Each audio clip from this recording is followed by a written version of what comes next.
There were strange creatures in the world that looked very different from ordinary people. People called them monsters. A man fought one of them, defending himself with a shield from the troll's large club. Enemies that threatened all living things with their ferocious nature and enormous strength, instilling fear in all who saw them. The archer in the knight's team gave the command to his allies, then drew his bowstring. Another archer prepared for battle, protecting a girl with the appearance of a dog who was preparing a spell. And suddenly, on a single command, 3 long-range masters unleashed a barrage of attacks on the monster. Such a powerful attack produced the desired result, killing the vile monster. The commander caught his breath, praising his allies and asking if anyone was injured. Everything was fine, and some even managed to level up for killing the enemy. The commander turned to the knight, thanking Marin, and adding that it was indeed calmer with the vanguard in the group. Suddenly, Marin grabbed a dagger and began searching the troll's corpse, causing the commander to feel disgust at what he was doing. Not for the first time. The knight severed the troll's arm, lightly removing the bristles from the monster's limbs.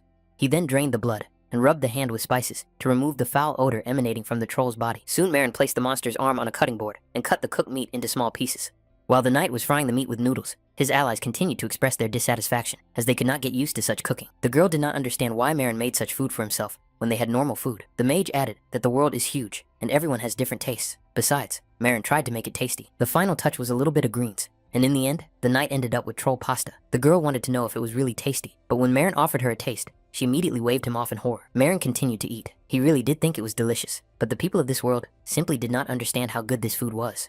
The rich flavor and juice of the orc meat had no unpleasant smell. The texture was tender and melted in the mouth. The noodles and cream swirled together, enhancing the flavor. His allies continued to marvel at how blissful Marin looked as he ate the troll meat. Suddenly, the commander changed the subject, reminding them of the recent news about the hero who had disappeared some time ago and whose body had recently been found. The body was found in the Tirsan forest in the south. This came as a surprise to the archer, as she had recently passed through there. The mage was horrified. The missing hero had shown great promise, and she couldn't believe that anyone could have defeated such a strong man. Maroon continued to eat, but wondered how terrifying the monster that lived there must have been. The girl turned to the knight and asked Marin why he had started eating monsters in the first place. 3 months ago, in a small village in the south, the news that regular flights had been canceled spread throughout the village. The reason was that a red boar had appeared, and the flight had to be canceled ahead of schedule. The owners of the carriages refused to go anywhere, while this wild monster was rampaging on the road. The carriage that managed to return yesterday was in terrible condition. The horse and its driver were exhausted and could barely move, and the carriage was held together with its last ounce of strength so as not to fall apart. The drivers refused to leave the city in the near future, and the other drivers had the same story. One of the drivers did not know what to do. Even if they refused to take passengers on this trip, there were only 3 days left before the order had to be delivered to the nobleman. The man clutched his head, remembering his client, the nobleman. If they were late, they would have a lot of problems. Marin tried to find a carriage for himself, but the cab driver didn't care about his circumstances and told him to find another carriage. Other carriers noticed the knight, saying that he looked worn out, but surely strong, but he didn't care about his equipment at all. The man added that they couldn't afford to be picky about who they hired if he was short on money. On the contrary, it would be easier to hire him. The carrier turned to the knight, saying that he had noticed him looking for a carriage and wanted to know where he was going. Marin revealed that he was heading east to Adram. The man offered to take him along with the trade caravan. The transportation fee was optional. The knight simply had to guide them along the way, and they would also provide him with food. The knight wanted to clarify that the other carts had remained in the village. The man replied that the situation was dangerous, and they had to leave urgently. In the end, the knight agreed, because the merchant convinced him that Marin also had urgent circumstances, and that it was worth helping each other. The carrier added that he would try to gather as many fellow travelers as possible before noon, so Marin would have to wait a little. The merchant wanted to get to know the knight, whose name was Mahan. The main character settled into the cart, and revealed that his name was Marin Glass. Mahan turned to the second carrier, assuming that Marin was a deserter, but he didn't care, as long as he knew how to fight monsters. If the merchant was so worried, the carrier told him to hire even more mercenaries to protect himself from monsters and the strange knight. Marin fell asleep, and in his vision, he saw a corpse in front of him, wondering why the hero had died so absurdly. The young man was overcome with fear, for a huge monster appeared behind him and was approaching. He screamed that he didn't want to die, praying to return alive and reach Adorama. Mahan began to shake the knight, not realizing that he was asleep. After waking Marin, the merchant apologized and said that he had not noticed him immediately because of his helmet. In fact, the merchant wanted to know where Marin was going, because the conversation had turned to that, with some mercenaries going to Helm and others to Adorama. The main character replied that he was going to visit his family at the St. Rhea shelter, as it happened that he had not been there for a very long time. The mercenary wanted to know what level Marin was at, because he looked quite strong. The knight did not understand what he was talking about, but the man said that it was easier to work when he knew the strength of his partner. Level is a number that shows his strength through the window of the mind. The man began to boast, saying that he was as high as level 23, adding that Marin was still far from that. Maroon wanted to say that he was at level 95, but a sharp jolt of the carriage interrupted the dialogue. The reason for the stop was the very monster that was already rushing towards the carriage, destroying everything in its path. The mercenary got out of the carriage and told everyone to get ready for battle. They had to get the red boar away from the carriage before it got too close. Marin looked at the red boar and noticed that it looked strange, although this was to be expected. As its name suggested, it was just a red boar. According to the mind's eye, the boar had a level of 62, an attack power of 426, and a defense of 690. The main character decided that this monster would be suitable for testing, after which he took out his sword and began to walk towards it. The mercenary was afraid for Marin, asking him what he was doing, because going alone against such a beast was a direct path to death. In the next moment, the huge boar that had destroyed many carts was cut in two. Marin did not fully understand the boar's strength, while the other mercenaries and merchants rushed to rejoice. The main character did not understand how he was able to kill the boar, even with the difference in levels. One blow should not have been enough. The mercenary began patting the knight on the shoulder, praising his skills, because he had cut the red boar in two with one blow. The man wanted to know if Marin was an elite knight from the capital, to which he received a negative answer. Patting the main character on the back, the man heard Marin's stomach growl, saying that anyone would be hungry after such a battle. Towards evening, the wagon stopped to regroup, and the mercenaries began to light a fire. The other mercenaries wondered who this guy in armor was, and why he was hiding his face in such cheap gear. Mahan believed that the old sword could be a legendary artifact. The girl replied that if he was interested, he could ask him himself. The girl turned to Mr. Marin, but only gusts of wind remained after him. The main character returned to the cart, dragging the body of a red boar behind him. The girl immediately wondered why he had brought the carcass to the table. Marin replied that he thought it would be better with meat. In the end, the monster had to be carried away, and the man told Marin that no matter how hungry he was, it was not worth dragging monsters to the dinner table. The main character lifted the spoon to taste the soup prepared by the adventurers. But as soon as he tasted it, Marin felt nauseous, threw down his spoon, and covered his mouth. At that moment, the others were enjoying the potatoes that dissolved in the warm soup, but Marin didn't understand if it was supposed to be delicious. The girl said that here it was considered a royal dinner, but did the knight really expect steak on a silver platter? She didn't understand how the main character could call the soup disgusting, but earlier wanted to feast on a poisonous boar. The main rule with monster corpses is to take only valuable materials. The rest should be burned as soon as possible. For ordinary adventurers, it is better to die of hunger than to eat such things.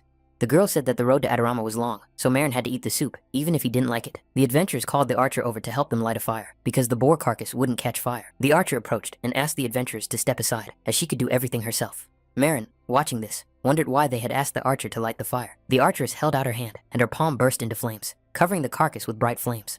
The man noticed that magic was indeed a useful thing, thinking that he too should learn it. The archer replied that magic was not so easy to master, and that it was of little use. Marin asked the girl if she was from the Tower of Magicians. The archer was surprised, and asked him what the Tower of Magicians had to do with anything. The main character asked this question, because most magicians come from there, which is why he asked it. But the girl did not consider herself a magician, as she was just an archer. The archer said that anyone could do such a simple thing, not just a mage, but it takes at least 3 years to learn basic magic. The girl saw Marin's surprise, and asked him what era he was from. Basic magic is now standard for adventurers. Going a little deeper into the forest, the girl showed the hero a city in the distance that was full of lights.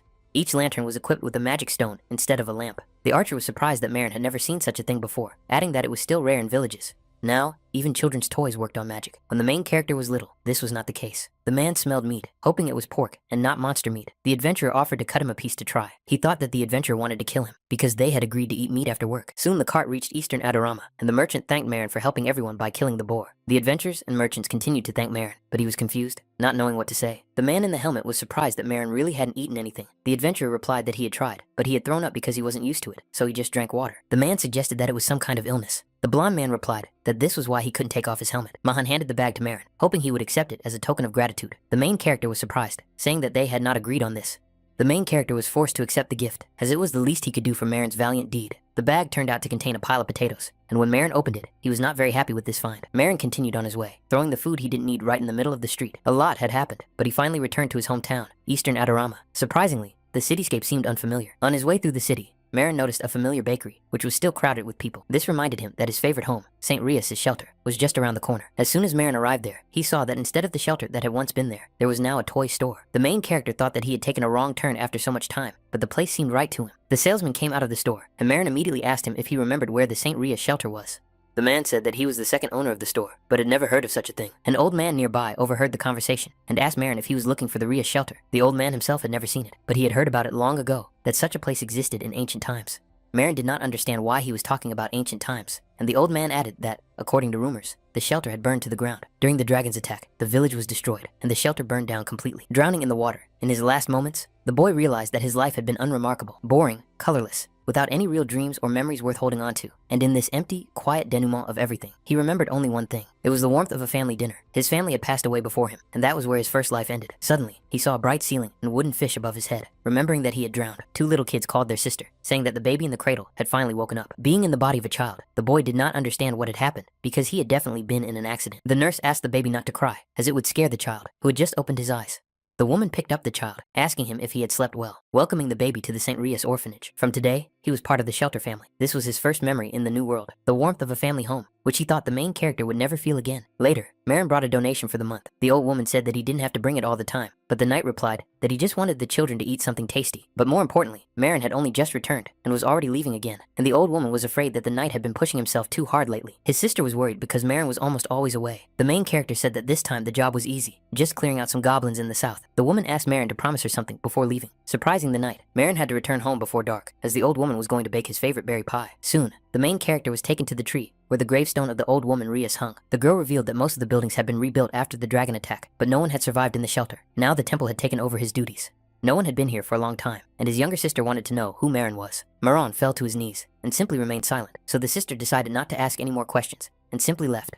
The main character reached for the gravestone, reminding Rias that she had promised to return soon. Marin wondered what might have happened if he had been there, imagining a scenario of fighting a dragon. Everything could have turned out differently, but the main character would never know and would have to live with that burden. The sisters discussed Marin, who was still sitting in the same place, even after several days. The nun was worried about the protagonist's health, so she left him some food.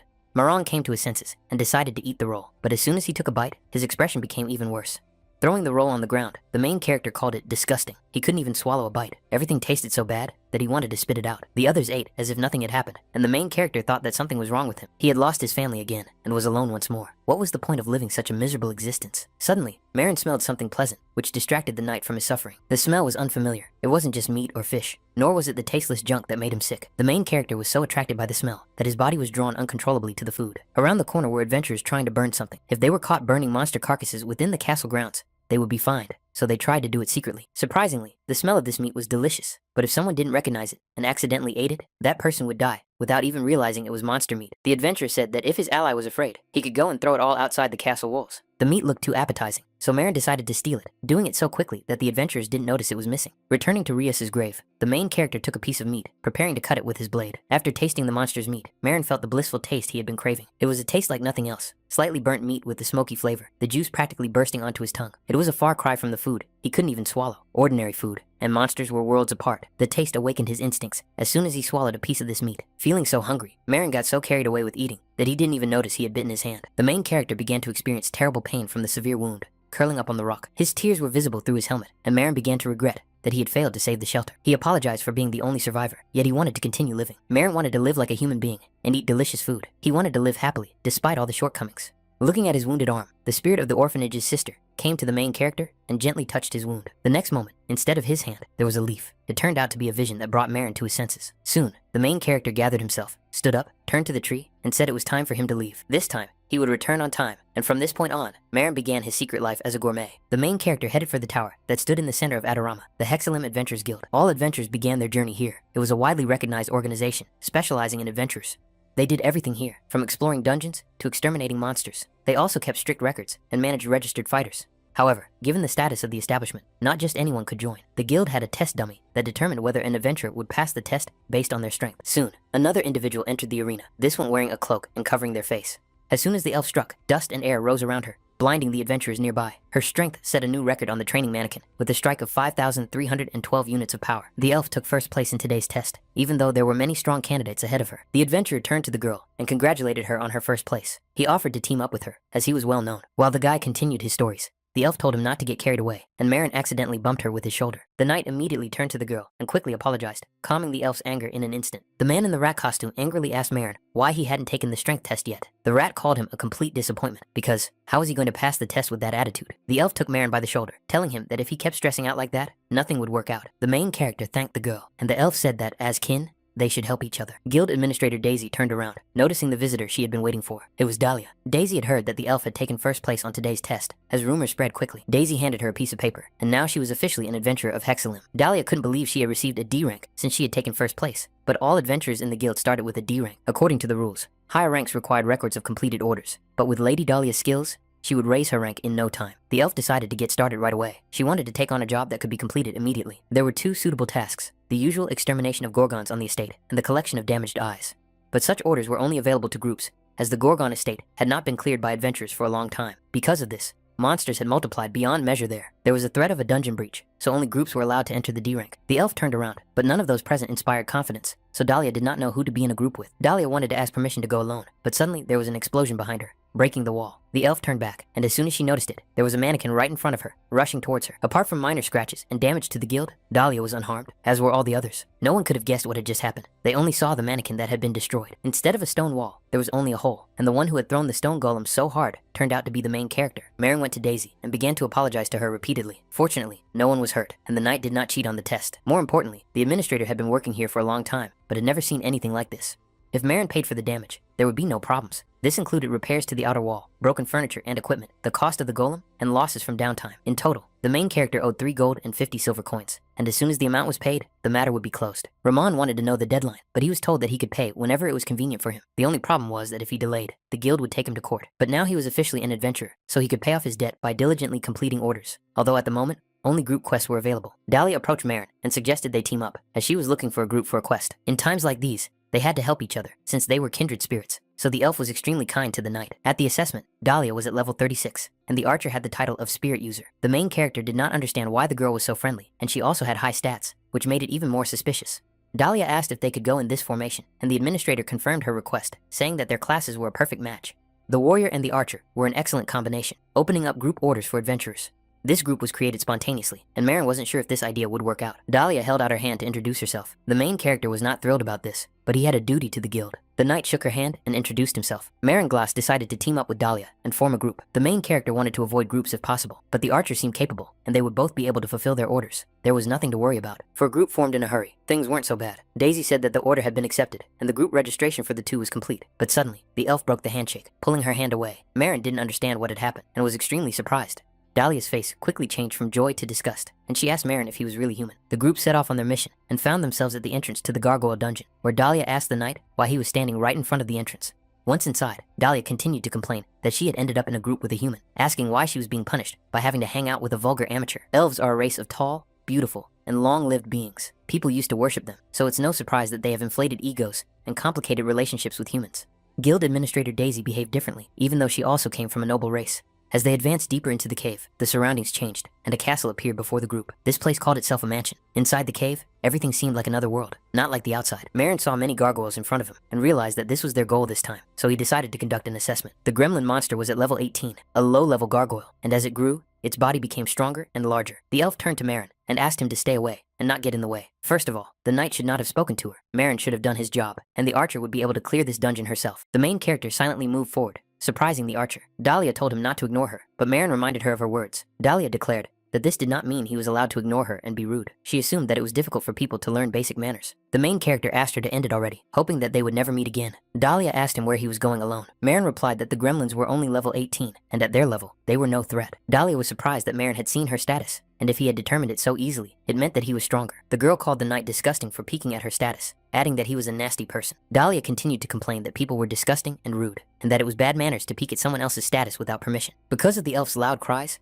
the gargoyle noticed the adventurers and decided to attack her. Maron protected Dahlia, asking her to speak more quietly in the dungeon, as it was a matter of etiquette. The main character added that he had indeed checked her status when they were in the guild, which Dahlia had already understood. If the elf didn't like being with Marin, he suggested they finish the task quickly and go their separate ways. Marin asked her not to hold him back. Dahlia was surprised by such insolent words and continued to call him names. The archer said she would take care of the gargoyles, and Marin had to catch a gremlin to complete the quest. Making his way through the dungeon, the main character easily defeated 50 gremlins, saying that should be enough.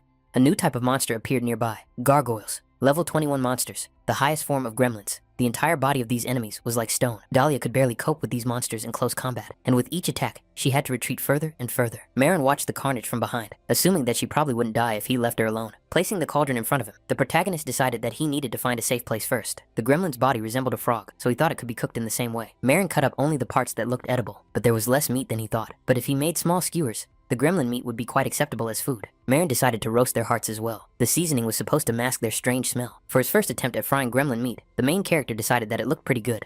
After tasting the dish, Marin was delighted. He felt that same blissful taste again. Comparing this meat, it was closer to duck than chicken, slightly salty, with a hint of game. The meat would have been even tastier with sauce. But suddenly Marin's vision began to blur, the poison taking effect. The system detected a weak poison. The hero had been poisoned. Marin suddenly fell and couldn't move.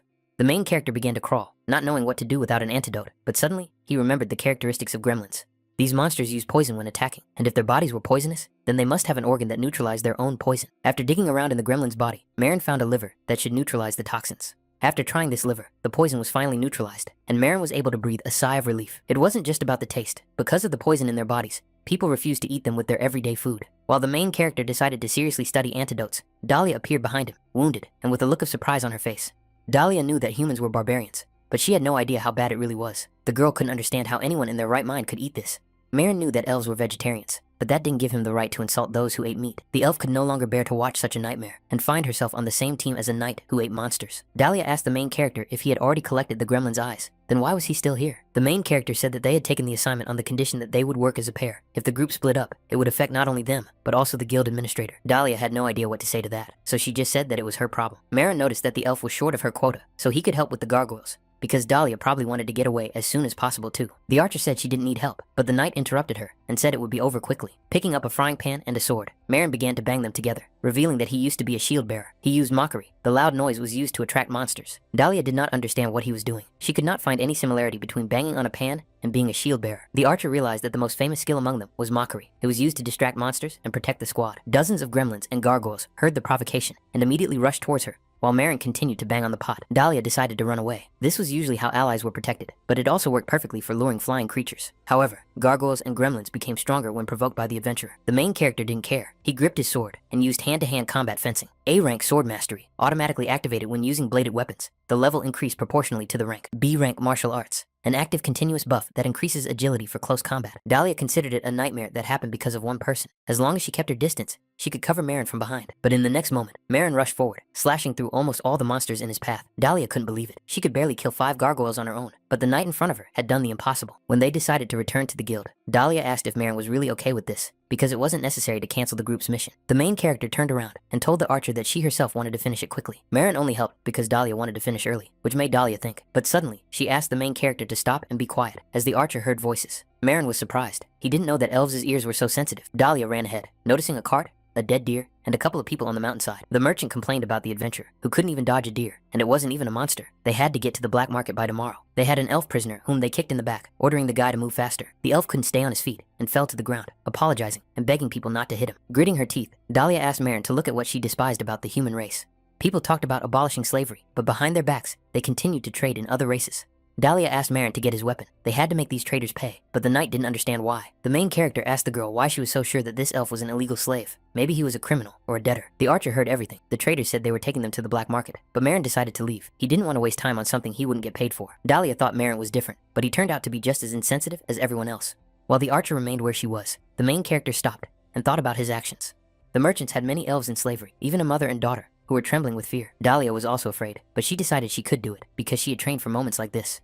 Pulling back the bowstring, the archer wanted to end the suffering of her people once and for all. Before Dahlia could shoot, Marin returned and threw his blade forward, frightening the girl. The powerful throw hit the cart, breaking the ground beneath it in an instant and stunning the merchants. Dahlia turned around and noticed the main character, asking what he was doing here if he wasn't going to help in the first place.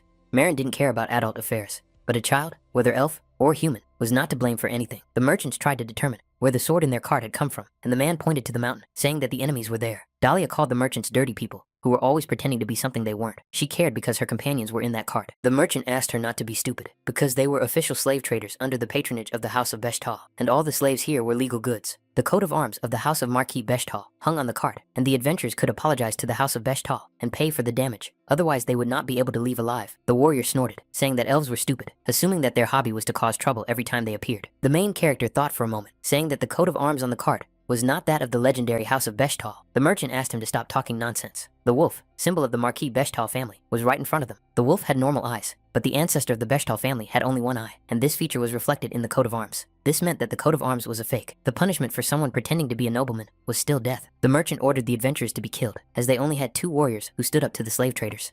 In the old days, it was considered good form for mercenaries to avoid fighting each other, but apparently this was already considered ancient history, so Marin decided to neutralize the adventurer with one blow. A single punch sent the adventurer flying straight into a rock, smashing it on impact. The merchant couldn't believe that Marin had defeated such a strong man with a single blow, when suddenly an arrow flew past him. Falling to the ground, the man noticed that Dahlia was standing in front of him with her bowstring drawn, threatening him. The elf family thanked Dahlia for saving them, and the girl replied that she couldn't just walk by when her kin were being taken into slavery. She only did what anyone would have done. Dahlia said that the illegal slave traders they had caught were now in the hands of the guards. It seemed that their relatives were also involved, since they had also pretended to be nobles. The punishment for such a crime would be severe. The elf mother and her child turned to Marin, asking if he was the guard who had saved them. They sincerely thanked the warrior for saving them, after which they decided to leave. Dahlia didn't think she would say this to a human, but she thanked Marin. The girl hated to admit it, but since the man had helped her, and she was able to save her companions, she couldn't help but express her gratitude. The main character asked her to pay him if she was grateful. He demanded money in return for the journey he had made. Initially, Marin did not help her for money, but money was more reliable than any words, which he so desperately needed.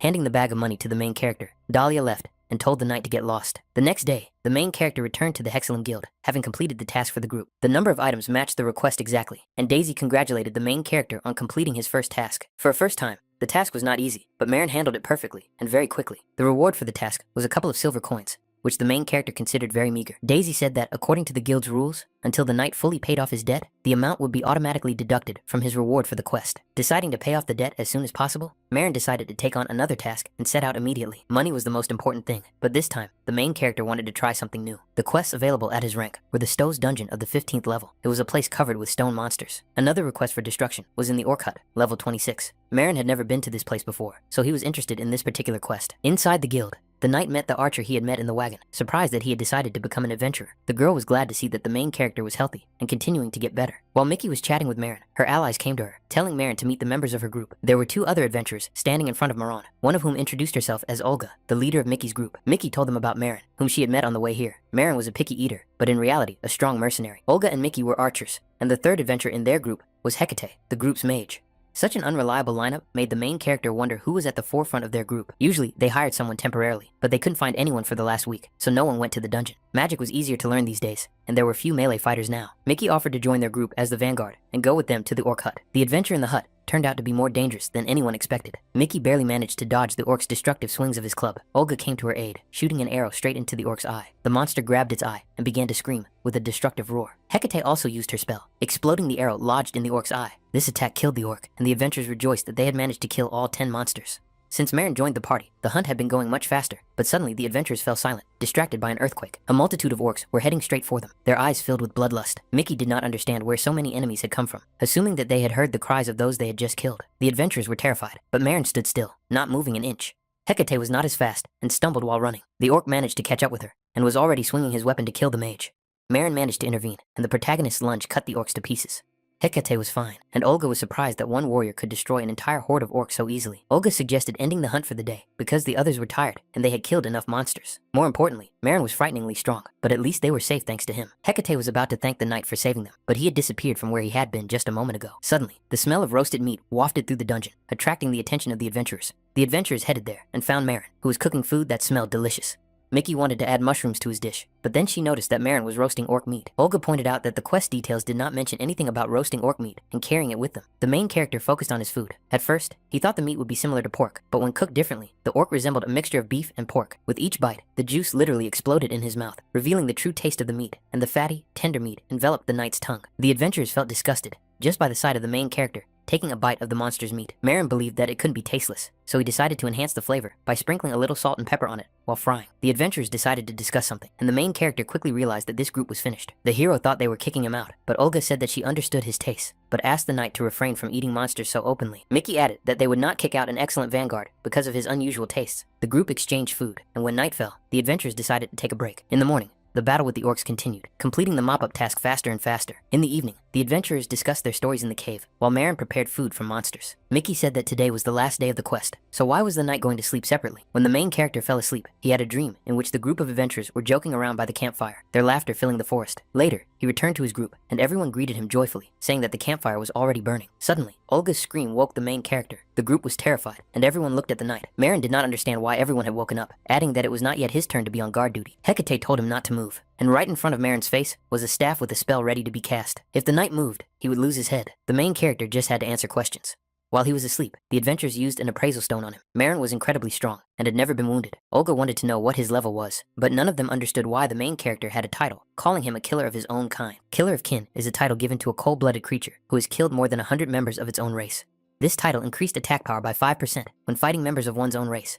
Mickey was horrified to learn that Marin had killed more than 100 people. She couldn't turn a blind eye to that. Olga said that since he had become an adventurer, he should not have a criminal record, but that was a completely different matter. The adventurers wanted to know where he got this title from. If it was a mistake, Marin could justify himself. Marin remained silent. Hecate thought that the knight had wanted to kill them from the very beginning, but that wasn't the case. Olga didn't know what had happened to him, but they couldn't just forget about it. It didn't matter that he ate monsters or that he had a strangely high level. Olga could no longer trust the killer, so the adventurer kicked Marin out of his group. Without a word, the main character got up, grabbed his backpack, and started to leave, leaving the frightened adventurers behind. 100 years ago, in the southern forest of Tirsan, the shield bearer used mockery to force the goblins into battle. The archer happily said that they had been caught, shooting a dozen arrows at the monsters. The female swordsman praised her group, asking if all its members were safe. The swordswoman praised the archer for killing 2 goblins at once, but she considered it trivial. The man said there were still 18 left, so it was not worth relaxing. The swordswoman wanted to know if the main character had finished with the reward documents. Charlotte said yes, and that they could move on. On their way, the adventurers discussed the bold girl from the guild, who was kind to the other members. The warriors also noticed that there were fewer goblins than stated in the quest. Charlotte suggested that this was because they were on the edge of the forest, and there might be a settlement in the center. But Charlotte's words did not reach her allies, and upon noticing this, a dark aura began to emanate from them. Charlotte grabbed her ally's shoulder, but as soon as they turned back, their eyes changed color, and wounds appeared on their bodies. Many eyes appeared around them, and the knight was asked why he had done this to them, and why he was the only one who had survived. The main character got out of bed. It was all a nightmare. He was in bed. When Marin joined the guild, there were already many rumors about him. He was a murderer who joined groups as a newcomer, threatened them, and extorted money from them. While the knight was asleep, the rumors had spread. Such people always made mountains out of molehills. The main character decided not to get involved with them, and went to Daisy. She told him she had news.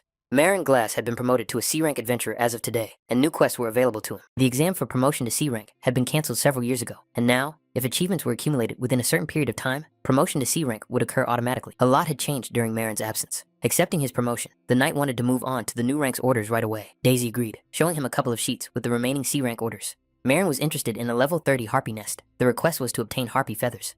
The main character thought about the nature of these creatures, which resemble birds in shape, assuming that they tasted similar to chicken. Dahlia was in the guild, and after greeting Marona, she asked the killer of her kin if he was enjoying his peaceful life. The archer had already heard that he had killed more than 100 people and had become a celebrity among adventurers, but the main character ignored him. Another adventurer appeared. Dahlia was already familiar with her, but Maron did not know her. Dahlia asked permission to introduce this adventurer, who was the leader of her new group. The girl's name was Imotar Kitrit Kiroki, and she had already heard about Marin from Dahlia. Marin looked at the beast woman. Judging by her equipment, she was a martial arts master, but something about her was wrong. After assessing the girl, it turned out that Imotar was level 59, a beast human race, and a priest class. But Marin was surprised that, in addition to Imitar's high strength, her class was surprising, as it did not suit the girl's appearance at all. Priests are a support class, their main role being healing. But Imitar had nothing in common with a priest. She looked as far from holy as possible. Dahlia was looking for a group of other races, far away from nasty people, and came across Imitar's announcement about recruiting for a group of misanthropes, so she decided to join. At the moment, the group consists only of Imitar and Dahlia. The beast woman heard rumors in the guild and suggested the idea. Since Marona had the title of killer of his own kind, even though he was human, he was a good fit for this group. In addition to the rumors of murders, the knight was very strong. Imotar suggested that he join the group, as she was impressed by how many people Marona had wiped off the face of the earth, so they would make an exception for him. The main character did not want to agree to such a proposal, but if he refused, there were no other options.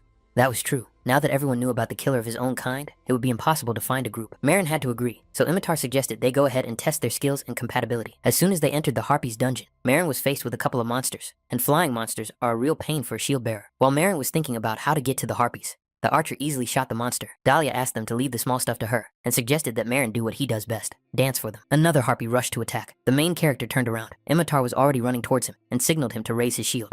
When Marin raised his shield, the beastman stepped on it, using it as a step. Then Imitar jumped high into the air, heading straight for the Harpy to attack. The red-haired beastman quickly found herself right in front of the Harpy, and easily defeated it with her iron knuckles. Imitar said that the man had excellent reflexes, and that they worked well together. Although Marin didn't want to do it at first, fighting as a team wasn't so bad. The group had not been in the dungeon for long, but they had already managed to kill 3 Harpies, and after finishing off the rest, they would be able to take a break. Marin looked at the corpses, and noticed a small cat-like creature among them. Dahlia called Marin a country bumpkin, because he had never heard of living dolls before, which were now in fashion. It was a pet charged with mana. Forco was a limited edition model that cost 2 gold coins. Dahlia reached for the pet, while Forco had already managed to clean the feathers from the Harpies' bodies. Since they worked for the mains, they didn't need to be fed, and they wouldn't die. And if they were well trained, the dolls helped in battle and with cleaning. The pet was still small, and Imitar added that Dahlia loved cute things. Dahlia told Marin not to try to eat the doll, as it was a golem and had no meat in it. Thanks to the doll, the group had already managed to collect half of the feathers needed to complete the order. Imitar said that Marin had excellent skills, asking the archer why she hadn't mentioned him for so long, but there were circumstances. Suddenly, the beast woman smelled something unusual. She continued to sniff, and guessed that it was chicken. Dahlia immediately realized that Marin was cooking monsters, and asked Imitar not to go there. After cutting open the Harpy, the main character heated up the pan, and was about to start frying the meat. After a short time, Marin finished cooking the Harpies in the pan. The texture was similar to chicken, but the taste was richer. There was no unpleasant smell. The sweetness melted in the mouth, and even the fat was noticeable. Dahlia came over, attracted by the smell, and noticed Marin, who was smiling and enjoying the cooked food. The archer couldn't believe her eyes, and the knight offered to share if the girls were hungry. Imitar clutched her head. She thought nothing could surprise her anymore, but she was extremely wrong. Anatomically, The harpy's face was far from human, but that wasn't what bothered the girls. While Dahlia continued to marvel, Imatar stared at the wings, which enticed her with their smell, but she considered it disgusting, refusing to believe that for a second it had seemed appetizing to her. While Marin continued to feast on the chicken, Imatar stared at the juicy piece of meat again. The beast woman clutched her head, unable to believe that food made from a monster could tempt her so. The main character paid no attention to this, remembering the cauldron behind him, in which he was stewing another portion of meat. After overcooking the food a little, it didn't spoil, and Marin also made a stewed harpy leg. Imatar was surprised that the knight also ate the legs, since there was practically no meat on them, but Marin had always wanted to try chicken feet without spices. Since the meat was stewed over low heat, it was soft like pudding and sweet. Thanks to the collagen, it didn't fall apart. It would be even better if you added a spicy sauce to the legs. Marin decided to save one more and take it home to try it with sauce. Dahlia turned to Marin and said that because of him, she couldn't even relax. Suddenly, the archer noticed that the knight was eating a leg and warned him that harpies had paralyzing poison in their bones, but it was too late. Dahlia asked Imatar to use healing magic, but she did not know how to heal allies, even though it was basic for a priest. The beast woman thought that learning these spells was too tedious.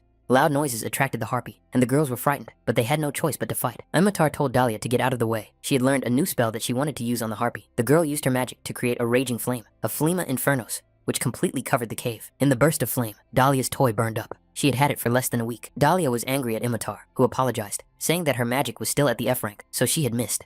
While Marin lay on the ground, the girls argued about the burned Forco, which was from a limited collection. The quest items from the harpies completely met the requested quota, but the group would have to dispose of the harpy meat remains themselves. Dahlia could barely stand on her feet. She was very tired after the quest. Imatar wanted to clarify whether she really didn't want her to compensate her for the damage to Forco. Imatar noticed a bag with the remains of the harpies, and the girl asked him why. Marin replied that he felt sorry to throw away the meat after cutting it up. Imatar was surprised that Marin was going to carry the remains in plain sight, so she suggested putting them away in the inventory. Marin opened his storage, which had a limit of 30 slots and 100 gold coins. He had completely forgotten about it. All this time, the main character had been carrying heavy loads on his own, which is why everyone around him looked at him like he was an idiot. The knight couldn't believe how long he had been acting so foolishly, forgetting such a basic thing. The beast man asked Marin how he was doing, adding that it had been tough at the end, but that they had good skills and worked well together. In that case, if the main character didn't mind, Imatar suggested that he officially join their group, because together, they could handle any task with ease. Dahlia and Imatar were very strong, and in Marin's opinion, it was better to have companions than to be alone. The main character agreed to join the group, and Imatar immediately went to register him. Dahlia eagerly awaited the moment they would spend together, until his pitiful human life came to an end.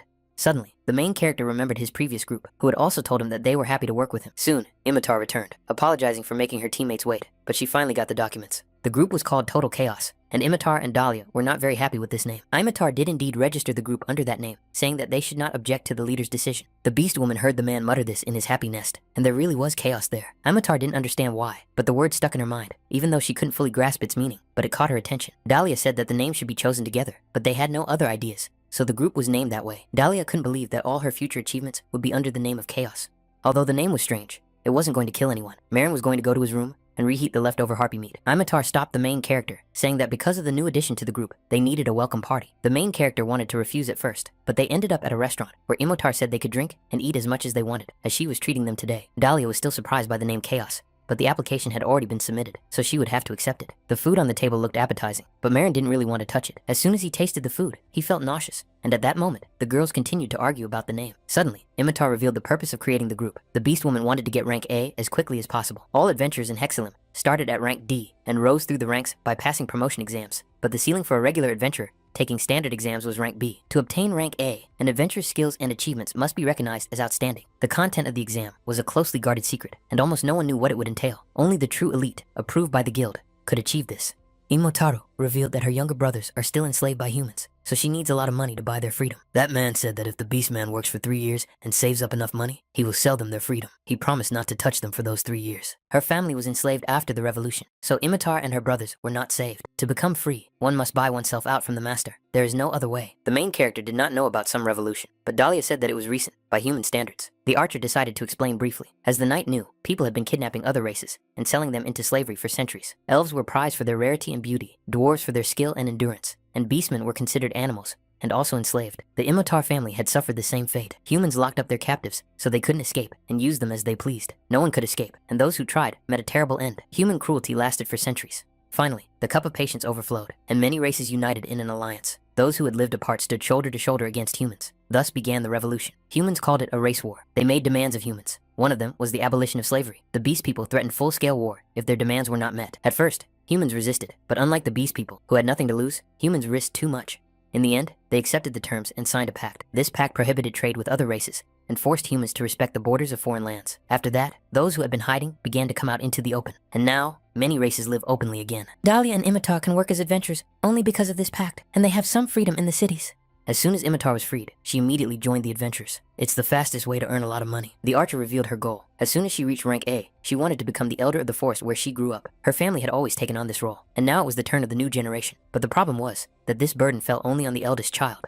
Dahlia's sister wanted to be the elder, but everyone insisted on tradition and tried to force her to do it. When it came to protecting the forest, Dahlia believed she could do it better than anyone else. The elves agreed to accept her if she returned within 150 years with great achievements. Given the opportunity to take the place of the elder, Dahlia understood that simply becoming an A-rank adventurer would not be enough. From slaves to future elders, everyone had their own desperate reasons, but they had something to strive for. Marin began to think about his reason, but the grave of his sister Rias immediately popped into his head. Clenching his fists, the main character revealed his reason for becoming an adventurer. He wanted to kill the dragon. The very dragon that attacked Adorama and burned the village to the ground long ago. Marin wanted to kill that beast. Dahlia thought he had no desires, but for a man, he had more ambition than anyone else. In any case, Marin's goal was also to raise his rank, because a high rank was necessary to participate in punitive operations against dragons and to access information. Since they had similar goals, from that moment on, the group would work together, advancing along the path of adventurers. Yesterday, the squad was officially formed, so the next day Marin decided to rest and eat well. Although he didn't buy anything, he was already broke. After paying for the hotel, he had almost no money left. Having spent a lot of money on food, Marin decided to use it for cooking, first heating up the oil. When the oil was hot, the main character used the storage room to get the meat he had saved. Even after lying in storage for a long time, his meat was still fresh, proving that it was the perfect place to store provisions.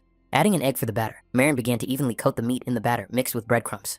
And when he put them in the oil, as expected, the sound was music to Marin's ears, no matter how many times he heard it. When it was nicely browned, he turned it over a couple of times so it wouldn't burn, and fried it twice. Finally, he drained the oil and placed it on a plate. The result was fried harpy thigh. For his first attempt, Marin thought it was perfectly cooked. The crispy crust and tender, juicy harpy meat were the best combination, and the sweet meat juice, trapped under the batter, splashed with every bite, and the subtle sweetness unique to harpies. It was like eating a crab made entirely of meat. While Marin was enjoying his cooking, someone started banging on the door. From the voice, it was Dahlia. The archer continued to bang on the door, asking the knight why he was sleeping in the middle of the day. The main character opened the door and asked Dahlia what she wanted. The archer immediately asked Marin why he was wearing a helmet, even in his room. But that didn't matter, because Dahlia urgently needed to discuss something and asked if the main character had a minute. The girl had to go inside, because Imitar had problems that were not for prying ears.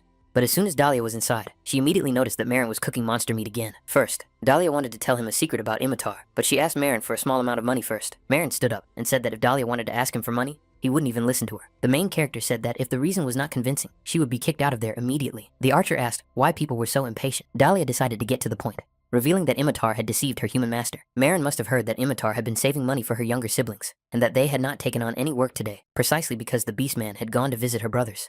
As it turned out, the master had broken his word and was going to put her brothers up for auction. Dahlia suggested that the master had probably planned this from the very beginning. He was only pretending to let them go in order to mock Imitar. And when Imitar begged him to stop, he said he would cancel the auction if she brought the ransom 5 days before it began. Marin wanted to know how much money she needed to raise. Dahlia revealed that she needed 20 gold coins for her 2 brothers. If you convert the local currency to the currency of his past life, 1 bron is about 10 yen. 100 brons equaled 1 silver coin, and 100 silver coins equaled 1 gold coin. An ordinary adventurer needed about 2 gold coins to live on for a month. Dahlia didn't want to talk about it on every street corner, but Imitar begged her to at least save her brothers. Besides, the archer couldn't turn a blind eye to slavery. After signing the treaty, all minor races were brothers. If Marin lent her a little, the elf swore by her name that she would pay it all back, but the main character refused.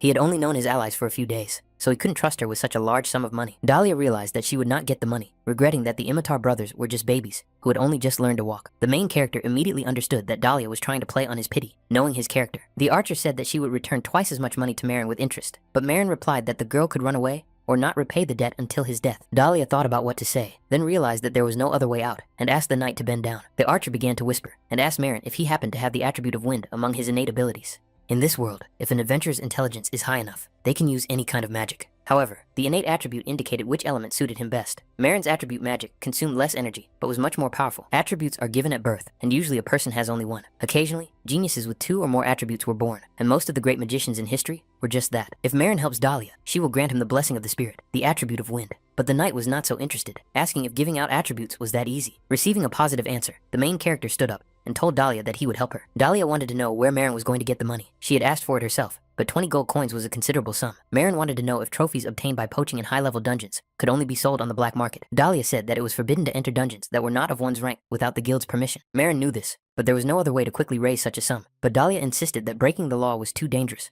no matter what. The guild issues quests corresponding to the adventurer's rank. It is strictly forbidden for brothers to undertake missions that are not of their level. If caught in a dungeon without the appropriate rank, they would face severe punishment, a fine, and a temporary ban on quests. And even if they broke the law, it would take too much time. Unlike low-level dungeons, complex dungeons are usually far from the city. Just the round trip would take 3 days. Dahlia had her own plan for earning money by asking for help from families in Hyanum, but she already had debts there, so she would have to add a little from the money she earned on quests. Marin had no savings, so the archer wanted to know if he had any items to sell. The main character opened his storage and began to examine its contents, thinking about the most valuable item. The first thing in his storage was a pair of unusual earrings, which were the most valuable items he owned. Dahlia suggested that they gather everything they could, and then they would meet later and share the money. The main character put on his robe, then went to a small shop to sell unnecessary items. Marin wanted to sell something, and the buyer said he would take everything from monster bones to organs. Seeing the earrings in the main character's hands, the buyer thought for a moment, saying that it would be better to take them to a jewelry store, but then suddenly stopped. These earrings were very rare and were called fragments of the Pleiades. They could no longer be found anywhere since the dungeon had disappeared. The man wanted to know where the adventurer had gotten such a rarity. Marin replied that a friend had given him the earrings. Imitar knelt before the slave trader, and he said that it was pointless to resist. It seemed that his animal mind had finally understood.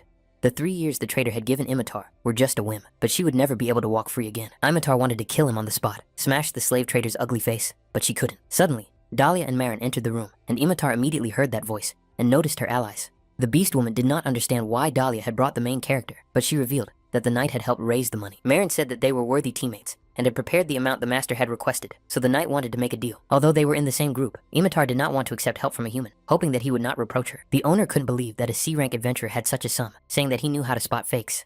Opening the bag, the man was horrified to find real gold inside. The adventurers had indeed collected 20 gold coins in such a short time. The owner confirmed that they had brought the money, but the contract stated that Imitar had to earn it herself. Money from third parties violated the terms of the deal. Dahlia said that this was outrageous, because according to the contract, if a slave's family could not pay the ransom, they were subject to sale. But after her words, the owner still approved the sale of the slaves. Imitar did not know what she would have done if it weren't for Dahlia. A short time later, Imitar's younger siblings were reunited with her, and the family was reunited. Marin clenched his fist. Dahlia was right. The slave traders dared to enslave such children and starve them. The master received the slaves' documents and destroyed them, and now the children had complete freedom. Imitar used her magic and burned them to ashes, unleashing her anger on the slavery documents. The master said that her younger children were now completely free, but Imitar was still his slave, and her friends apparently had no more money. Using his storage space again, Marin took out another bag of gold and said that he was buying Imitar's freedom. The beast woman said she didn't need Marin's help. The main thing was that the younger ones were saved, and she could manage on her own from now on. The master's expression changed, and he said sarcastically that, unfortunately, Imitar had already been put up for auction today, so the deal was off. Imitar became angry, stating that there had never been any talk of putting her up for auction. Dahlia told the man not to talk nonsense. She would not fall for such a cheap excuse.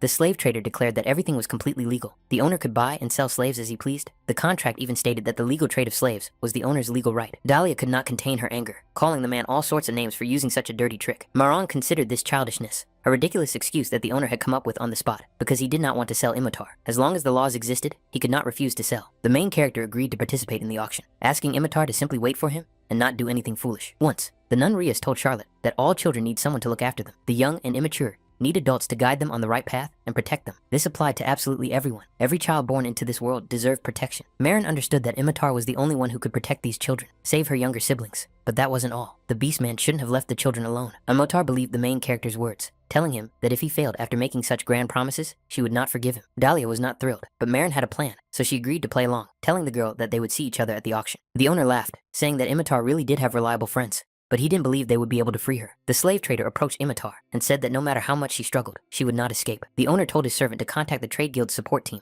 and get ready. One of the lots was a slave criminal arrested for participating in numerous violent crimes. The man had no physical disabilities and was completely healthy. Dahlia asked the staff about the average prices for beastman slaves. They go for 8 gold pieces. Even if the price exceeds 10, she should have enough money if she adds some more. The next lot was Imitar, a wolf beastman from the border, a slave gladiator who set a record as a hero in the Colosseum. Physically, she was much stronger than a human, as expected of a beastman, and Imitar was a young woman. The owner was sure that the adventurers had little money left, so they would not be able to buy Imitar. The seller announced that bidding for this lot would start at 6 gold coins and 30 silver coins. Participant 57 raised his hand, and the seller confidently asked the man to name his price. The very first bid was 20 gold coins, and the whole room was filled with sounds of surprise at such a high bid.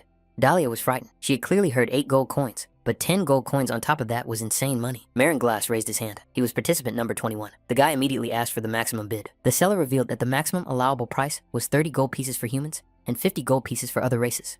Realizing that 50 was the maximum, Marin immediately offered 50 for Imitar's ransom. Dahlia was surprised, because she thought Marin only had a dozen gold coins. But as it turned out, he simply offered 10, without saying that it was all he had. The owner's jaw dropped. Marin did not reveal the amount of money he had, because he did not trust the slave trader at first. Judging by the main character's appearance, the seller assumed that he would not be able to pay such an amount and would ask for an installment plan. The man said that the auction house's rule was that bids were only accepted for amounts that could be paid immediately. Marin understood, then got up from his seat and immediately went to Imitar. But the seller was surprised and said that they could not let him in. The main character raised his hand and opened the vault, from which gold coins began to pour out. The slave trader couldn't believe that some pathetic adventurer was actually laying out 50 gold pieces. Imitar couldn't stand up. She still couldn't comprehend the amount of money lying right in front of her. When the lot was sold, Imitar was finally able to embrace her family, realizing that they were all free. Dahlia asked the knight why he hadn't said right away that he had that kind of money. The main character pointed out that she hadn't asked how much he had with him. Imitar stood up, embarrassment on her face, and turned to the main character to thank him for saving them. Imitar's younger brother and sister rushed to the knight because he smelled of delicious meat. The beast man couldn't figure out how to thank Marin.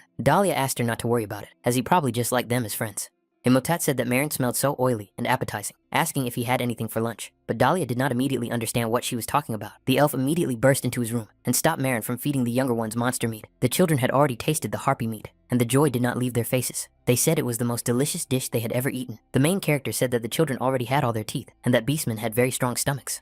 Imitar added that they were also growing rapidly, so if it wasn't iron or monster meat, they could digest anything. But suddenly, the beastman realized something and asked what kind of meat it was. The main character revealed that it was harpy meat. Imotar immediately took the meat away from the children, even though the younger brother insisted that the dish was very tasty. The children continued to persuade their sister to give them the meat, and this made even Imotaru think twice. If she ate it and collapsed, the children would be frightened and would never touch food again. So Imitar continued to think about what to do. She thought it would be better to die than to eat the dirty, disgusting monster. But for the sake of her family, she would do it. Imotaro didn't care about the taste. She just wanted to collapse on the floor and convulse as if she had been poisoned. But when the girl tasted the meat, she did not fall, and Dahlia was frightened, thinking that there was poison in the meat. Imitar, however, was flattered by the tender and exquisite taste of the harpy's meat. For the first time in her life, Imitar tasted such tender, juicy, and aromatic meat that she couldn't believe it was really made from a monster. Imitar took her brother and sister and began to run away, saying that she would not forget this humiliation from Marin. The main character told Dahlia that until she paid back her debt, the elf would give him 90% of the proceeds from her orders. Dahlia thought that the knight wanted to starve her to death, but Marin replied that if she died from it, then that was where she belonged. And since they had already dealt with the slave trader, it was time for Dahlia to pay another part of the reward. In the middle of the night, the elf and Marin went into the forest. The girl said that the village was too crowded, which was a hindrance, because spirits did not like such an environment. Not everyone is capable of transferring spirits, but first Marin had to take off his gloves so that the blessing could be absorbed. Skin contact was necessary. Elves conceived in the forest are born with the blessing of a spirit, and the element of that spirit becomes their innate gift. The bound spirit accompanies the elf throughout their life, like a guardian angel. If asked, it can bestow the blessing of the spirit on another. But even with their own spirit, this can only be done once in a lifetime. Usually, the gift is passed on to a spouse, child, or savior. Marin did not know that it was so valuable and was not sure whether it was worth spending the gift on him. Dahlia said that, in essence, he was her savior, because the knight had twice fulfilled her cherished dream. He had saved her companions, who were being tortured by people. Dahlia summoned the spirit sylph, and the night was enveloped in a green wind that grew stronger with every passing second. In the past, people stole elves not only for their beauty, they tried to take away this blessing by torturing beastmen to lure it out. Most of her companions endured humiliation and pain, maintaining their pride to the end. But after the treaty, when the slaves were freed, the mortality rate among the elves skyrocketed. The reason was suicide. Elves have too good a memory. It is their curse. Those who survived after the treaty could not bear the nightmarish memories and decided to end their own lives. Dahlia hated the people who just watched this sea of suffering and did nothing. If it were up to her, she would have killed them all. Suddenly, there was a resonance of spirits. Sylph. Marin gained an affinity for the element of wind, and his current attributes became fire and wind.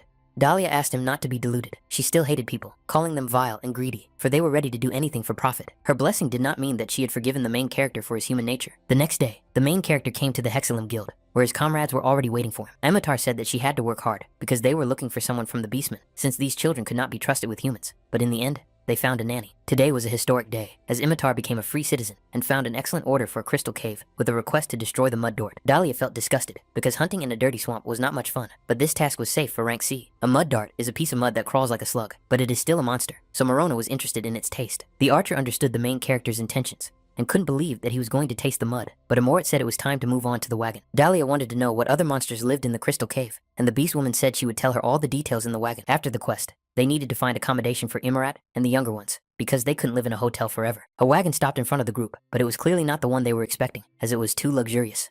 A man got out of the carriage, knowing right away that the group would be here, and luckily, he made it in time. The man in the carriage turned out to be Imarat's former owner, who got out of the carriage with a smirk. The main character reminded the slave trader that the deal had long been closed, and asked what he wanted. The man said that when he sold Imarat, he realized how much he missed her. As they say, we don't appreciate what we have until we lose it. The owner had a proposal. He asked Marin if he would agree to cancel the deal and return the slave girl, stunning Marin with such a brazen offer. Dahlia thought it was nonsense, because everything was over, and the master was trying to pull off some kind of dirty trick. Imarat was furious. The master asked the elf to be quiet and told the beastmen not to look at him so viciously. The guards around them were above level 80, so even if Imarat got angry and lashed out, the master would not be able to hold back the guards. The owner immediately offered 100 gold pieces for Marin to sell him back the slave, but he was promptly refused. The slave trader did not think that Imarat was worth more, and Dahlia immediately told him to watch his language. The owner resorted to extreme measures and offered 150 gold pieces, but was again quickly refused. Imarat declared that even if he offered 100 million, Marin would never sell her. The owner could no longer restrain himself. He went beyond all market prices and offered 200 gold coins for the beast man. Such a large sum was tempting, but Marin refused again, saying that he was joking. The documents were destroyed on the spot, so Imarat was no longer a slave, and that was a fact. This meant that there would be no further deals with him.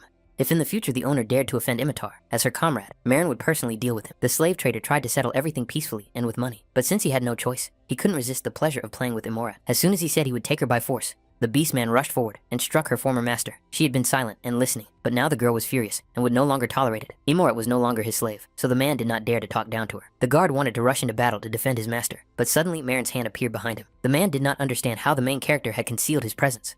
The next moment, the main character easily pinned the very strong 80th level guard face down on the ground. The second guard rushed to the defense, calling the group insolent brats, and thrust his spear forward. Marin picked up the nearest stone and threw it forward, without distracting himself with the second guard. As soon as the stone hit him, the guard immediately fell to the ground. The slave trader got up and couldn't believe that his guards had been defeated so easily. He wondered about Marin's level. Getting up, the knight revealed that his strength was at 95. Finally, when the former master had no more defenses left, Imitar was able to beat him up. After a while, Dahlia asked the girl to stop, as they would be late for the carriage. Imitar had just finished venting her anger on her former master, whose face was now barely recognizable. Now the beast man's face was beaming with joy. She felt much better after beating up the man who had tormented her for so long. The man did not understand how some adventurers dared to do this to him, and he was going to report them to the guild. Marin appeared before him and said that he had been looking for a team lately because there were rumors that he was a murderer. Finding a new group is much more difficult than destroying a trade guild. The main character ordered the owner not to interfere with the team he had found with such difficulty. With just one kick, Marin punched a hole in the slave trader's cart, smashing it to pieces. The main character began to leave, saying that it was a warning so that the owner would know his place.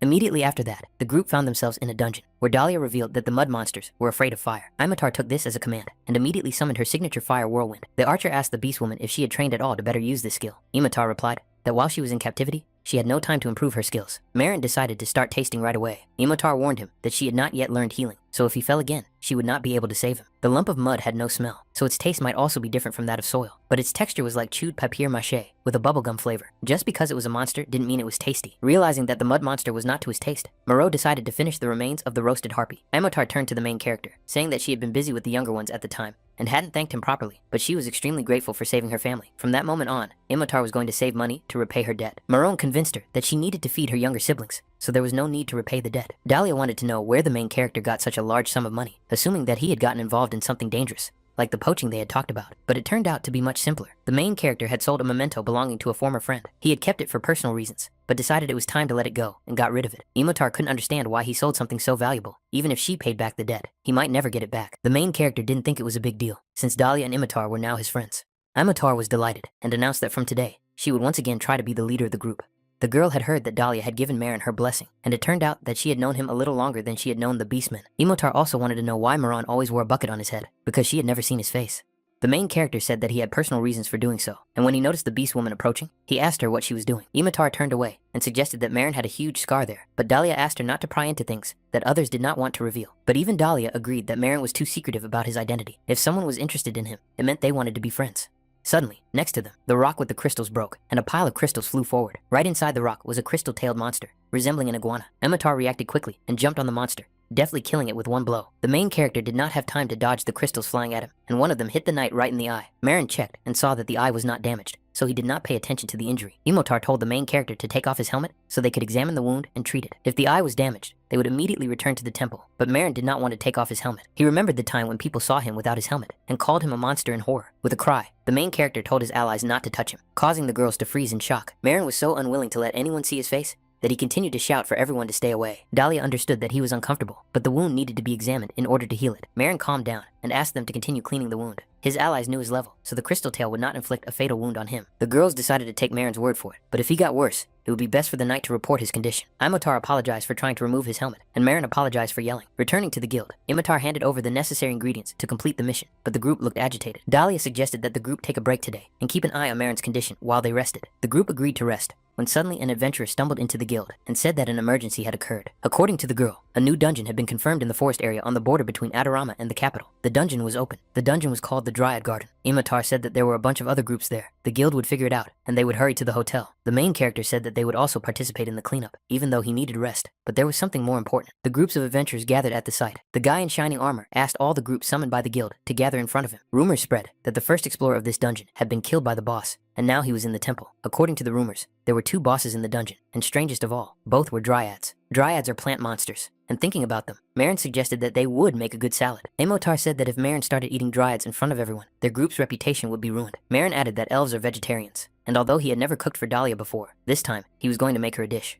There were indeed 2 bosses in the dungeon, but a flamboyant adventurer named Anchorman Derisirik convinced everyone that as the second hero, everyone would be safe with him. Marin didn't think he was a hero. Dahlia was surprised that the knight didn't know about heroes, becoming more and more astonished. Hero is a general term for those who bear the title of temporary hero, and out of respect, they are temporarily omitted and simply called heroes.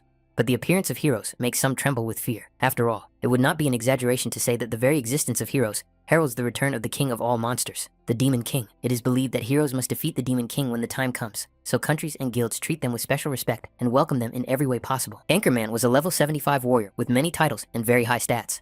Marin had once seen a hero. Of the 5 heroes found, the second had already died, and the 4th had been killed by a monster. Therefore, only 3 remained. When the events moved to the dungeon, the adventurers were attacked by a swarm of monster bees. The Chaos group easily killed one bee after another, with Imarat smashing their heads with a single blow. The other adventurers were skeptical when they heard the name of the Chaos group, but they turned out to be quite good. If everything goes according to plan, while the hero and the bee ranks take down the bosses one by one, Imarat's group's task is to drive away the weaker monsters from them. The huge giant, the Dryad monster, was level 88 with an attack of 388 and defense of 332. The B ranks couldn't handle the boss, so the hero stepped forward and was about to deal with the enemy. With a single strike, golden swings of the sword enveloped the golem's body, cutting it to pieces.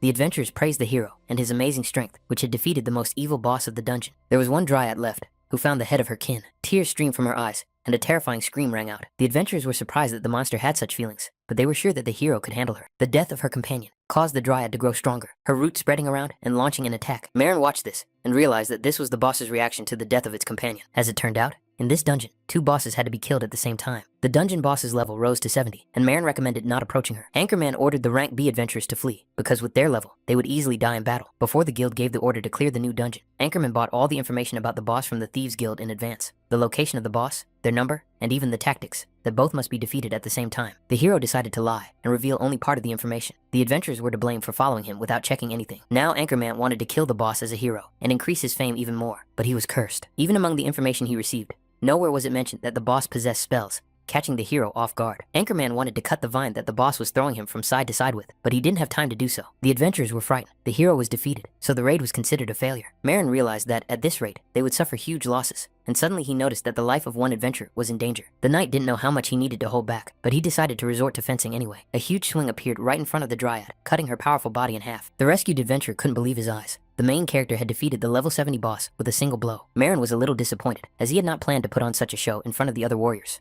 A system notification appeared in front of Marin's face, granting him the title of Conqueror of the Dryad Garden. This was the very title that the hero had so desired, but Marin had taken it by his own efforts.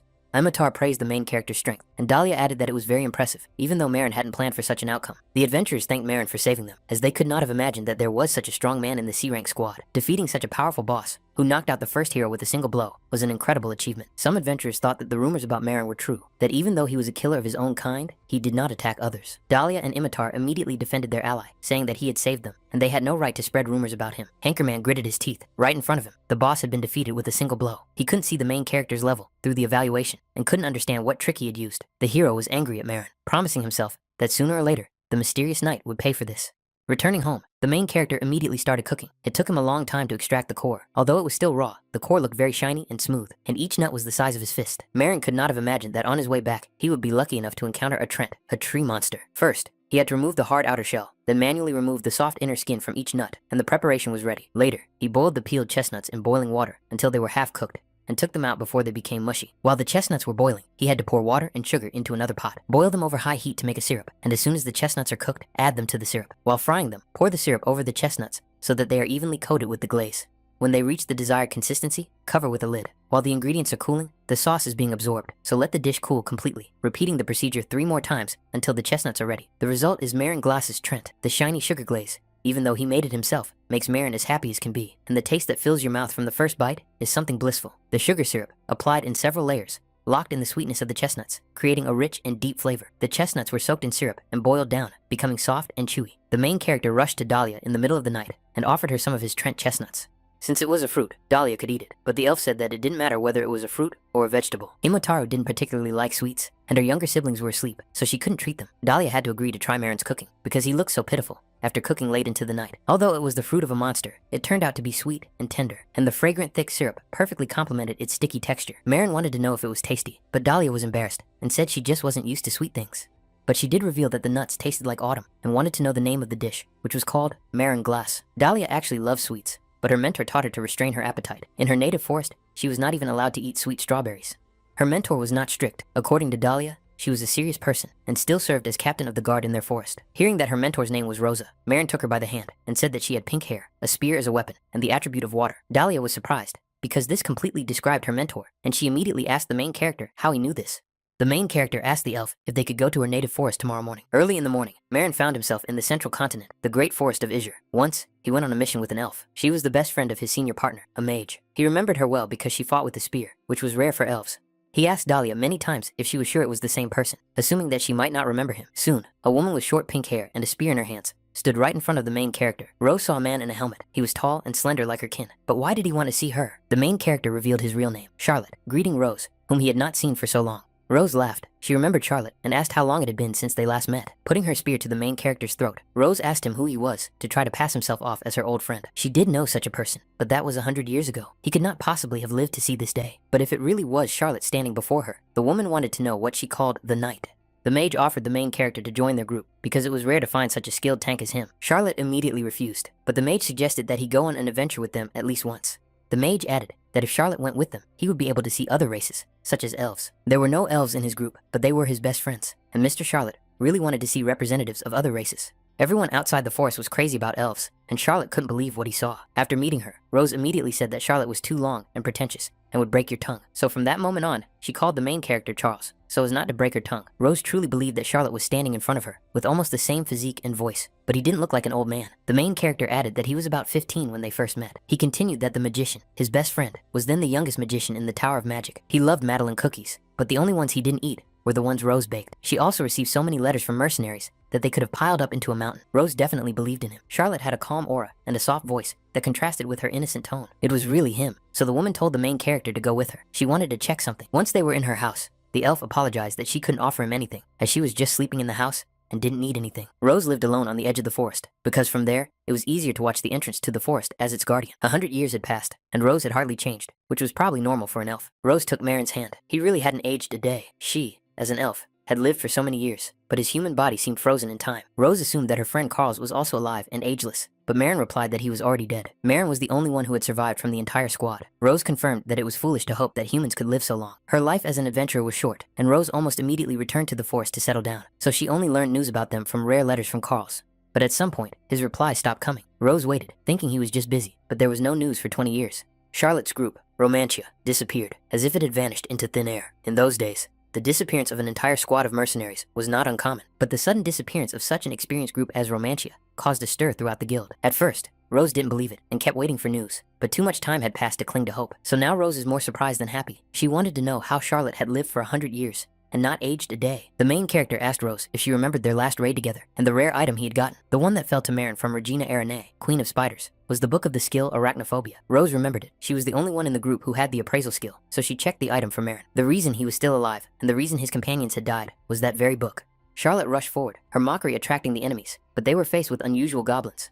Carls didn't understand what kind of monsters they were facing. The archer replied that it would be better to prepare a spell quickly. The hero asked everyone to calm down and tasked Charlotte with buying some time at the front. The archer's glowing rain began to shine on the battlefield, destroying the mutated goblins. After that, Carls used his Mole's Ignita spell, trapping the goblins behind a wall of bright fire. The customer had mentioned simple goblins, but they were faced with hordes of strange monsters.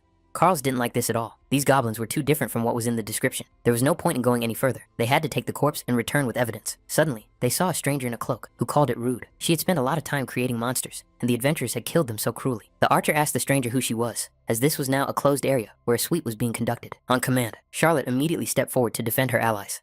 The hero said that they were licensed adventurers who had accepted an order to exterminate the monsters. The girl turned and said that her sense of time was not like that of humans, so she did not notice the arrival of the adventurers. She was upset that they treated her test subjects that way. The archer tensed, and the priest immediately realized that they would not be able to cope with the sudden enemy. The monster took off her hood, saying that she was in the middle of a sacred ritual and that the pathetic humans had interrupted her. The assessment did not work on the monster. Her level was not revealed, and her race turned out to be a dragon. Not noticing the blow, Charlotte was immediately hit on the shield and thrown back. His armor bent, and his sword broke. The dragon said that peeping without permission, being human, was the height of insolence. But the people had come at the right time, as they would make excellent sacrifices for her great ritual. The hero ordered everyone to prepare for battle, and Demian to take care of the wounded Charlotte. The dragon realized that she had been too harsh with Charlotte, but even boring bugs had the right to know who was killing them. The stranger revealed that she was a golden dragon of wisdom, standing at the pinnacle of intelligence, even among her own kind. Carls was frightened, but the archer convinced him to pull himself together and not take his eyes off the unknown enemy. Carls understood that this was a real dragon, and that he needed to run away, but first he wanted to blind her with magic. The golden dragon was already behind Carls and pierced his chest, saying that, judging by his manner, he used magic even though he was human. The archer did not have time to draw her bowstring before the dragon pierced her neck with a single lunge. The hero did not see or hear the dragon's attack. Such was the true power of the mighty monster. The hero knew that at this rate, they would all be killed, but fortunately, the mage and the archer were still alive. Damien's mass healing could save everyone, but they needed to buy time, so she would have to draw the dragon's fire to herself, while Damien healed the vanguard. The hero asked what the golden dragon of intellect was doing in such a forest, and what it was after. The dragon shouted that she had only one desire: to resurrect the demon king. She was a golden dragon who had attained the wisdom of the entire universe, and one day it dawned on her. To truly purify this world, it was necessary to wipe out this dust called humanity from the face of the earth. But there was a being who had thought of this before, one who had long ago dedicated his life to fighting humans. The demon king. The dragon prepared a sacred ritual to fulfill his wish and resurrect the demon king, and in the process of preparation, her heart was stolen by this powerful personality. Soon the demon king will be resurrected, and she will become his wife. From now on, she was a dragon maddened by love, the insane dragon Salvatore, who was going to resurrect the strongest monster. While the dragon was spouting this nonsense, Damien managed to finish preparing for the mass healing. As soon as the magic worked, they would have a chance to escape. The golden dragon was busy preparing for the ritual, so she had no time for pathetic humans. The next moment, a spike from the ground pierced Damien's body. Damien died instantly, and the dragon asked sarcastically if he really thought she wouldn't notice his pathetic tricks. The hero swung her sword behind her back and tried to attack the golden dragon, who was smiling at the priest's corpse. But a blow from the heavens pinned her to the ground and knocked the sword out of the legendary hero's hands, breaking the entire group. The dragon said that in their death throes, humans resembled insects. She wanted to tear off their limbs for new experiments. The main character woke up and realized that they had no chance in a head-on attack against the dragon. But with this skill, Marin might be able to buy enough time to escape. Arachnophobia changed the knight's face. The assimilation debuff was activated, and he was no longer the same. When the debuff was dispelled, the main character came to his senses, noticing a human limb in his hands. Marin's body had changed. Night reigned around him, and he did not understand what had suddenly happened. His lower body had become spider-like, and his hands were covered in blood. There were many bones and corpses lying around his spider-like body. While Marin was trying to understand what was going on, the system informed him that he had received the title of Killer of his own kind. The main character realized that all these corpses in front of him had been killed by his own hands. Not far from him, he noticed an artifact, the shining hand of a saint. Instructed by the Emerald Stone of Purification, it can remove one type of negative status. Applying the system to himself once more, Marin learned that he was under the transformation of arachnophobia and possessed the attribute of darkness. This is a forbidden art that allows one to summon the power of the ancient monster, the spider Arachna. Come to think of it, it had just appeared in the status window, so Marin lost his mind and passed out. He woke up because the bracelet canceled the assimilation. The main character was just glad that he had regained consciousness, but soon, he noticed the corpse of the swordsman in front of him. Horror swept across Marin's face. Before him lay the corpse of the hero of humanity, whom he had killed. All he remembered was the battle with the dragon. Trying to find his comrades, Marin saw only their remains. When he came to, 100 years had passed. Rose's best friend, Carl's, his comrades, and many others. Marin didn't even know how many he had killed. Rose understood that it was difficult for the main character. He had kept this secret for over 100 years. Rose said that he had fought the dragon and used an unknown skill to protect his friends. She was sorry that things had not turned out as he had hoped. No one would blame him. He had done everything he could, and even risked his life. So much time had passed, and Marin was stirring up the past again. Rose thanked him, because thanks to him, she finally understood why only he had survived. Marin reminded Rose of her question. She had wondered why Marin didn't take off his helmet, and the answer lay in his vague memories of the last 100 years. Everyone who saw his face called Marin a monster. He had lived among monsters for a century and decided that his face had become the same. He himself had not seen it for a long time. When the main character woke up and deactivated the skill, he wanted to go to the capital temple for purification, just in case. But he was afraid to show himself to anyone without looking at himself first, so he had to hide. Rose wanted to know if Marin had told any of his current allies about this, but he hadn't. The main character was afraid that if they saw his hideous face, their friendship might end. Rose thought that he shouldn't show himself to everyone right away, but should first reveal his face to his comrades. Now Marin was afraid not of his face, but of other people's reactions. If his comrades accepted him, then he would be able to accept himself. Marin didn't trust his comrades enough to reveal his face, but Rose convinced him that sooner or later, he would have to trust them. Rose also wanted to know why the main character was called Marin and not his real name. Marin took out a jar of nuts and said that was the name of the dish, surprising the woman a little. Rose sighed, because in reality, the knight had changed his name, thinking that his real one might be wanted. The mercenary squad disappeared, so Marin joined the adventurers. Then, he met the beastmen Imitar and Dahlia, and they became a team. Rose wanted to know if Dahlia's posture had improved. Marin said that over the past 100 years, Rose had started smiling more often. Before, she had been much more sullen and prickly. A little later, the main character promised to visit Rose soon and said goodbye to her. Rose understood that Marin still did not trust his allies, but they trusted him more than anyone else in the world, and the rest was up to him. Marin walked and wondered if he would ever be able to show his face to Imitar and Dahlia, if he could change like Rose had done. When the main character returned, he found Imitar banging on the table in anger, wondering what had happened. He brought roasted chestnuts with him, and Dahlia immediately realized that these were the chestnuts from the trunks. The beast woman declared that Marin must hear the reason for her unrelenting anger. In the morning, she was at the guild, choosing a task from the board, and Anchorman took all the quests from under her nose. He was talking nonsense, saying that Imitar had broken the guild rules, so she shoved the evidence right in his face. Anchorman smirked and said he had made a small mistake. Laughing, he added that a hero like him couldn't have done it on purpose. Imitar wanted to kill him, just for being human. So petty, vile, and infuriating, it made the beastmen even angrier. Dahlia added that instead of doing his job in the capital, the hero followed them around and provoked them, and he did it in such a childish way that he didn't even break the guild rules. Dahlia heard that this hero was not only bothering them, but apparently they had attracted the attention of some weirdo. While Marin and the girls were discussing the narcissistic hero, her younger brother managed to take a chestnut from the table. When Imitar wanted to take the chestnuts away from them, she noticed how her younger siblings were enjoying their sweet taste. Dahlia said that in any case, Anchorman wasn't here forever, so it was better to just wait it out. Marin wanted to know the story of the fallen hero, and Dahlia immediately realized that he was talking about the fourth one, who had been killed by the monster. The main hero folded his arms and interrupted the archer, wanting to know, not about the fourth, but about the second hero. The knight suggested that the first hero had killed him, but Dahlia didn't think so. With his childishness, he wasn't capable of such a thing. Then, Marin was left with the question of who killed the second hero. Officially, the first hero made a mistake in the dungeon, but that hero did not look like a weakling at all. Dahlia revealed what she knew. There were rumors that the second hero had died at the hands of the third hero. However, it remained a rumor, because such a thing seemed impossible, but people suspected him for a reason. On the day of the second hero's death, a powerful lightning bolt struck the capital. The strange thing was that the day was absolutely clear, with not a cloud in the sky. In such a situation, one could only believe that the lightning was created artificially. Moreover, the third hero was known as a master of lightning magic, but in contrast to his outstanding skills, his character was simply repulsive. He was a madman, capable of incinerating a person with lightning if they annoyed him. Therefore, people kept their distance from him, even though he was a hero. He was probably the only hero that people feared. The capital announced that the second hero had died defending a nobleman from a hired assassin, but most people are convinced that it was the work of the third. There were rumors that the authorities had covered it up, fearing his reaction to their clumsy attempts at prosecution. Imitar had never seen a normal person among the heroes, and if she saw Anchorman again, she would pull out all his hair. Marin added that Anchorman had a suspiciously large number of titles for his first run through the dungeons.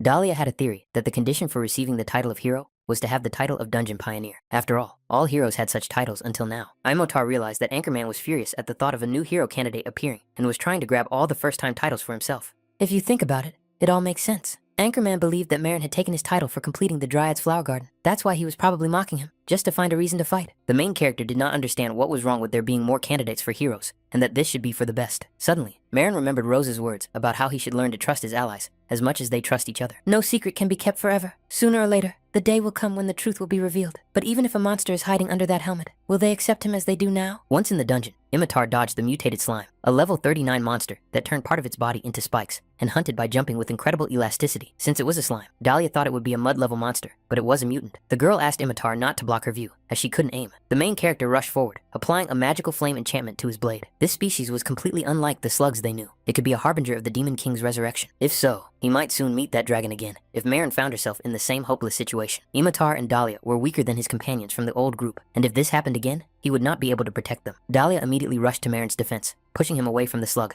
that was rushing at him at full speed. Imitar received a signal to prepare a fire spell. The beast woman said that if they didn't want to burn their skins, they should run faster. After the explosion, the adventurers were covered in pieces of slime, but everyone was fine. Dahlia asked the main character why he was counting crows in the dungeon, suggesting that he was dreaming of eating slugs.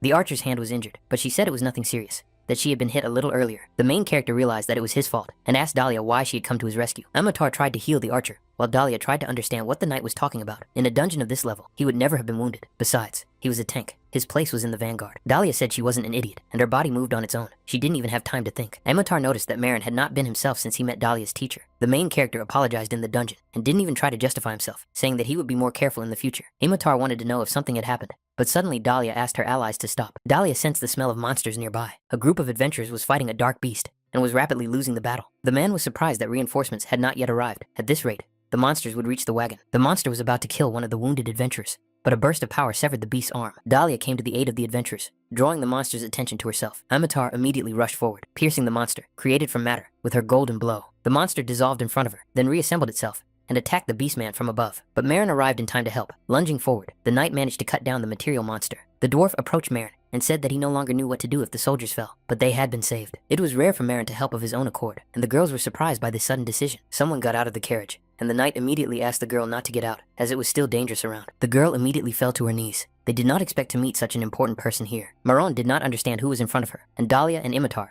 immediately became angry with him, telling him to watch his language. The girl said that everything was fine, as living in different lands, it was natural not to know the local customs.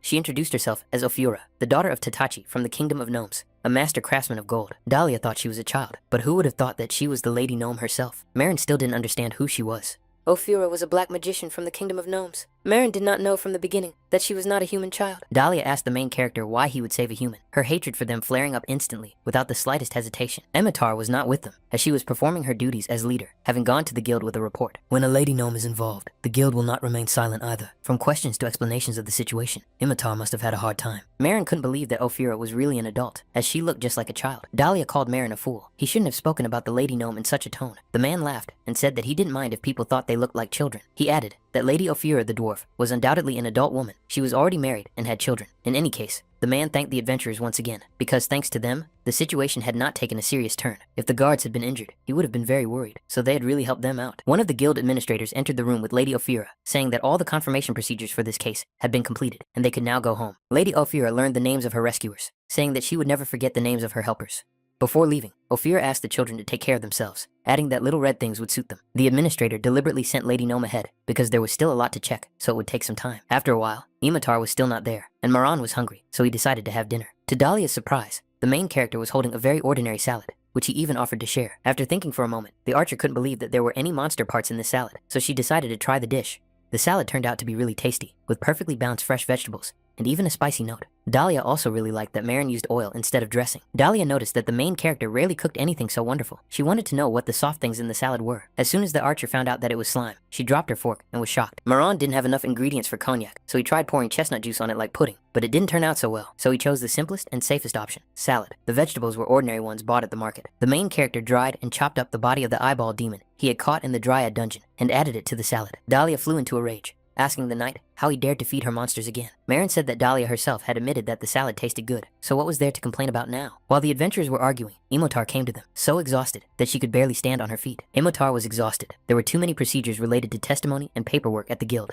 The girl decided to share some good news. Imotar Kitlet Kiroki had been promoted to adventurer rank B. When the Chaos group arrived at the guild, they were greeted by a smoking man named Hellion. Hellion was the deputy head of the Hexalum guild, and he wanted to know if this was the same Chaos group that had saved the dwarf princess. Gelion handed Imotar a certificate promoting her to rank B. The beast woman was to keep it safe and not lose it, hoping that she would continue to accumulate significant achievements. Dahlia asked Imotar not to relax, because she would soon catch up with her. Imotar replied that by the time the archer caught up with her, she would already be S rank. Gelion asked if they knew the criteria for evaluating the group's rank. He didn't think it was time to celebrate. In an official group, if the members had different ranks, the group's rank was determined by the lowest rank among the members.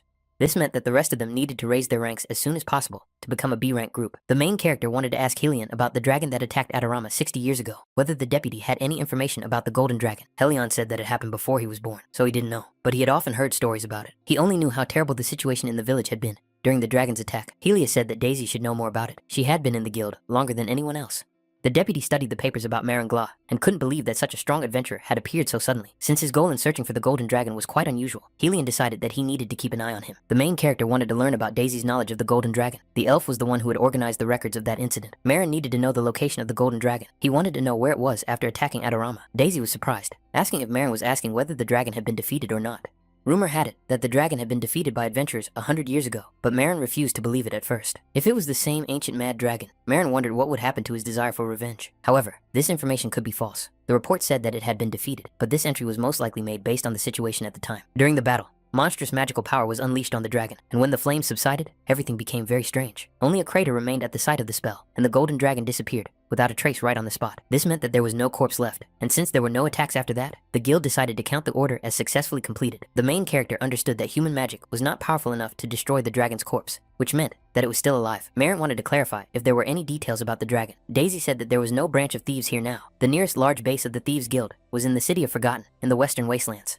More precisely, in the wastelands themselves in the west. For Totten had only one branch, so it was unlikely that they could move. This place served as a refuge for adventurers in the middle of a lifeless desert. However, the average level of monsters in the west is quite high. Therefore, the guild has introduced rank restrictions. To take orders in the west, you must have at least rank B. The place is so dangerous that the guild has closed it off to free access. If Marin goes west, he will finally be able to learn about the mad dragon. The main character set himself the goal of obtaining rank B as quickly as possible and getting to the city of Forgotten. A few days later, in the lobby of the Hexarim Guild, the Chaos group brought in many bags for orders. Over the past week, Chaos had completed nearly 10 orders. Because of them, the market was flooded with trophies from orcs and harpies, and prices had plummeted.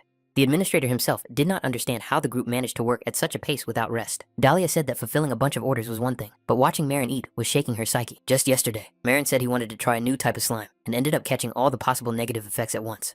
And even such a sad experience did not teach the main character a lesson. He continued to be obsessed with eating monsters. Dahlia asked Imorat to quickly learn the skill of removing curses, to which the beast woman sighed, realizing that it was indeed necessary. All the items on the order were confirmed, and Imorat submitted applications for rank advancement for 2 members of the Chaos group. Imorat also saw lanterns being hung in the streets for the new Sun Festival, which would take place next month. The festivities would last for 2 whole weeks, but Dahlia didn't understand why they had to go to such lengths every year. Imorat was just thinking about taking a break, and this was the perfect moment. They had been working non-stop lately. Dahlia was all for it, because they didn't really get any rest except for the weekends. A lot of time had passed, but it was still celebrated. Marin remembered how, long ago, he too had celebrated this holiday with everyone else.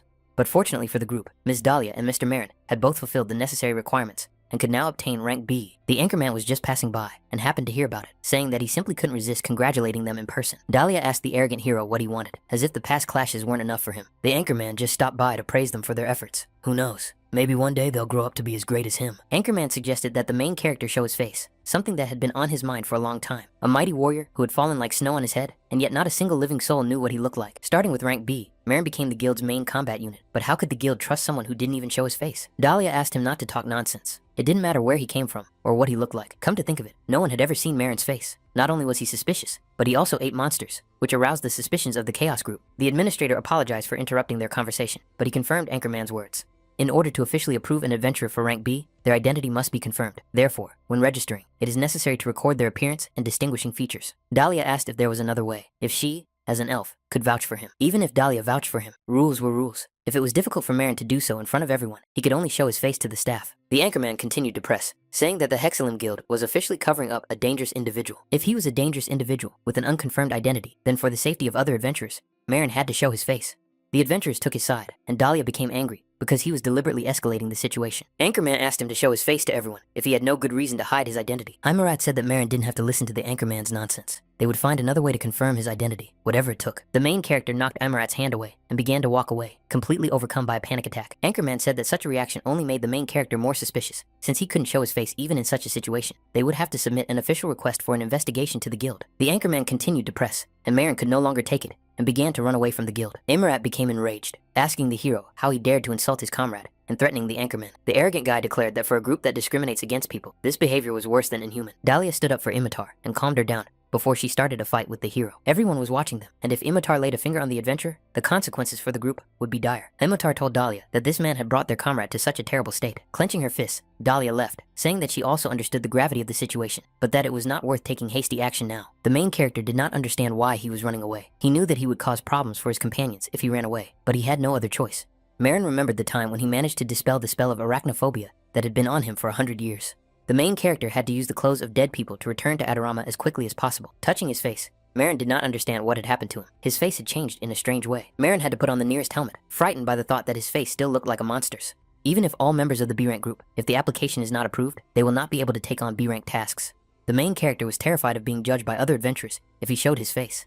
Marin imagined how, when he took off his mask, the adventurers would be surprised at how this monster dared to show up at the guild so brazenly. Turning around, the main character noticed Dahlia in front of him, who had barely caught up with him. The archer told Marin that if he took another step, she would shoot him in the leg. Soon, Marin returned to the room and apologized to his allies for his escape. Dahlia asked Marin how long he planned to avoid such situations, and she also asked if the main character was going to explain why he didn't want to show his face.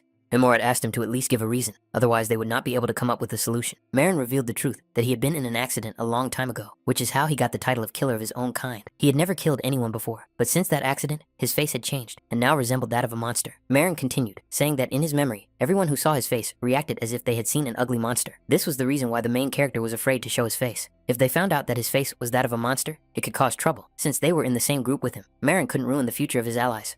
The main character suggested finding a new member for the group. Imor slammed her fist on the table and asked the knight why he had decided this on his own. Dahlia was surprised that Marin had considered them so insignificant all this time, since they had even accepted the fact that he was human. Even if they now said they didn't care what his face looked like, as soon as they saw that ugly mug, their opinion might change. Imotar said that even if he ate monsters, his strange face was not a problem. The allies were even satisfied with the fact that he was human. So even if there was an ugly monster or a headless Dullahan under the helmet, they wanted to stay in the same group with him. It started again, always the same thing. Even though he had been betrayed and deceived so many times with sweet words, the main character still wanted to believe in people again. Marin asked them to promise that they would not run away or scream when they saw his face. Still, the main character gathered his strength and took off his helmet in front of his allies, surprising them greatly. Rumors about Marin spread throughout the guild. The guy who ran away would show his face today. The elf and beastmen in his squad were known for their hatred of humans, which meant that Marin was most likely not human either, but his title of killer of his own kind proved otherwise. The hero asked the adventurers not to quarrel, as Marin was most likely just an ordinary innocent guy. In fact, Anchorman didn't care what race he was. What mattered was that he was a murderer. There had to be a reason why Marin was hiding his face, why he even had to run away. If he gave them a plausible reason, they would attack him themselves, and he would have to leave. Anchorman promised himself that he would make sure that the path to the guild was closed to him. Helion thought it was nonsense to make such a fuss over nothing. It would be better to channel that energy into completing tasks. The administrator asked Helion if he was okay, not knowing what had happened to Mr. Marin. But the Chaos Group was a very promising group of newcomers. Although there were rumors about the races of its members, they were very united. If he can't even show his face, then it's all for nothing. He asked the administrator if she knew why people preferred adventurers to mercenaries. It's all about trust. In the past, mercenaries often became bandits because of trifles or whims. Therefore, in wars and large-scale cleanups, they were used as cannon fodder. Adventurers, on the other hand, are less powerful in combat, but they are versatile. They take on any job, from investigations to hunting and gathering herbs, and they break the law less often. It is not surprising that more and more mercenaries are retraining as adventurers, and the Hexalim Guild has grown on this wave. Helion also disliked Anchorman, but the title of killer of his own kind, eating monsters, and an incomprehensible power alarmed him even more. They had enough reasons to intervene and stop him. They couldn't risk the guild's reputation for the sake of recruiting talent. Soon, the Chaos Group arrived at the guild, forcing all the adventurers to pay attention to them. It was brazen enough to show up here. Since Marin was now so brave, why did he run away last time? The administrator asked Marin if he was okay. He had been rejected so many times, and now in front of everyone. Dahlia asked Marin not to worry. They had already said yesterday that everything would be fine. Suddenly, some cups fell to the ground and broke because Marin had taken off his helmet. The Anchorman had not yet seen Marin's face, telling people that no matter how scary the face was, it was rude to react so directly in front of the person. As soon as the hero opened his eyes, he noticed the incomparable face of the main character, whose delicate features made everyone admire him. An amazing face was hidden under the helmet, and the adventurers could hardly believe that Marin was human. The main character was much more beautiful than any local woman, even though he was of the opposite sex.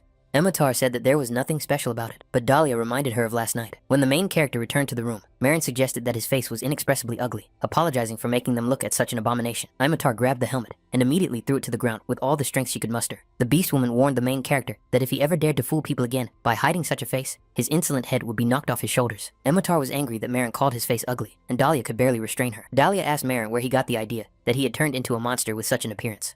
Sometimes memories of that unfortunate accident would surface, and he would become confused. The past mixed with the present, and he forgot what he really looked like. Even when the protagonist tried to look in the mirror, fear prevented him from seeing his reflection. And if someone recognized him, he could be summoned to the royal castle and put on trial. His allies scared off other adventurers who thought he was like them. Anchorman couldn't take it anymore and ran away from the guild. He punched the wall with all his might, asking himself how Marin dared to mock him. The drunkard woke up from the loud bangs and angrily asked why the hero was making such a racket and breaking the wall. But Anchorman had no intention of listening to the nasty man, slitting his throat in a split second. The hero asked himself why Marin hid such a face under his helmet, even when he was cornered as a murderer with the title of killer of his own kind. Anchorman assumed that it had been a trap for him from the very beginning, because he had already stolen the title for the first time he passed through the dungeon, and now he had trampled his status into the mud and humiliated his reputation. The subject turned to the hero and asked Anchorman if he had finished his business in this city. The hero turned around happily and said that they could return to the capital. But first the subject had to deal with the dead drunkard. The fool dared to point his sword at the brave man, so the subject said he would prepare the carriage as soon as he finished cleaning up. Now, Anchorman saw through the main character's plan. He was trying to steal his great and impeccable glory. The hero promised himself that he would show Marin what it meant to go against a brave warrior.